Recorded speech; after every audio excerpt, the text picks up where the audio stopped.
ద్రౌపది దేవికి సీతాదేవికి క్షమాపణ చెప్పమంటున్నారు. అదే చేత్తో గరికపాటి గారికి, యాక్టర్ శివాజీ గారికి, తర్వాత హిందూ సంఘాల వాళ్ళకి క్షమాపణలు అడగమంటున్నారు. వినాయకుడి సన్నిధిలోనే నేను క్షమాపణలు కోరుకుంటాను.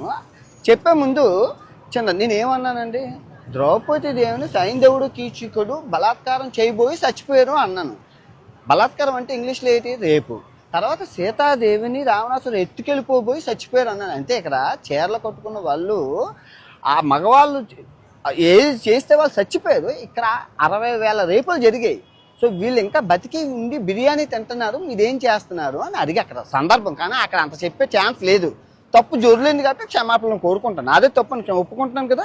సో ఇప్పుడు నేను తప్పు చేస్తే రాత్రికి వినాయకుడి సన్నిధిలోనే రక్తం కక్కుకొని చచ్చిపోతాను. కనుక నా తప్పు మీరు స్వీకరించకపోతే ఈ సంవత్సరం నుంచి నెక్స్ట్ సంవత్సరం వరకు అష్ట దరిద్రాలు మీకు అంటుకుంటాయి. ఛాలెంజా వినాయకుడి మీద ప్రమాణకం చేసి చెప్తున్నాను.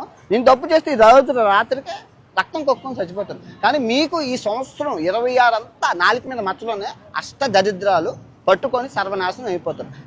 నేను చెప్తున్న తప్పుని స్వీకరించకపోతే. 2, గరికపాటి గారికి టీషర్టును జీన్ ప్యాంట్ ఆడవాళ్ళు వేసుకుంటే నచ్చదని అంటున్నారు.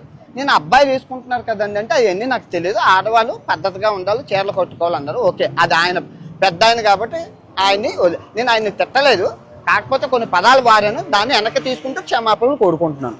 ఇంకా శివాజీ గారిని ఆయన సామాన్లు అన్నందుకు నేను తిట్టాను, ఆయన వెనక్కి తీసుకున్నారు, నేను వెనక్కి తీసుకున్నాను. Problem solve. ఓకే, మీరు ఎక్కడితో వదిలేస్తే బాగుంటుంది, లేదు అంటే మీ ఇష్టం. నేను ఇప్పుడు మంచి శాండ్విచ్ మసాజ్ థాయిలాండ్లో చేసుకొని రాత్రికి మంచి సినిమాకి వెళ్ళి ఆ వీడియో రేపు పొద్దున్న పెడతాను. ఓకే, నేనైతే చిల్ అవుతాను, రిలాక్స్ అవుతాను. మీరేం అవుతారు అనేది మీ మనసుకే ఆలోచించేస్తున్నాను. Love you all. అందరూ బాగుండాలి, అందులో నేను ఉండాలి.